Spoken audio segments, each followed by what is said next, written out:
ফেরাউনের হেদায়েতের জন্য আল্লাহ তাআলা মুসা আলাইহিস সালামকে পাঠিয়েছিলেন। তিনি নানাভাবে তার ভাইকে নিয়ে দাওয়াত দিতে লাগলেন, কিন্তু ফেরাউন এই কথা মানে না। ফেরাউন বলে, তুমি যে নবী, প্রমাণ কি? মুসা আলাইহিস সালাম বলেন, দেখো এই যে আমার হাতে লাঠি। উনি এমন নবী ছিলেন, উনি লাঠি মাটিতে রেখে দিলে ওটা মুহূর্তে সাপ হয়ে যেত। বলেন আরো কিছু দেখা। তো মুসা আলাইহিস সালাম বগলের এখান থেকে হাত উঁচু করলে নূরের ঝলকানি হাতের মধ্যে দেখা যেত। উনি নূরের ঝলকানি দেখালেন, এরপরও মানে না।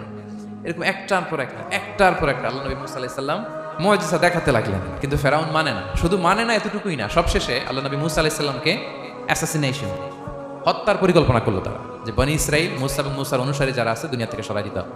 ধরো মুসারে, ধরো মুসার অনুসারীদের ধরো। ধাওয়া পাল্টা ধাওয়া শুরু হলো। আল্লাহ নবী মুসা আলাইহিস সালাম বনি ইসরাইলকে নিয়ে বাঁচার জন্য ছুটলেন। ছুটতে ছুটতে সামনে লোহিত সাগর।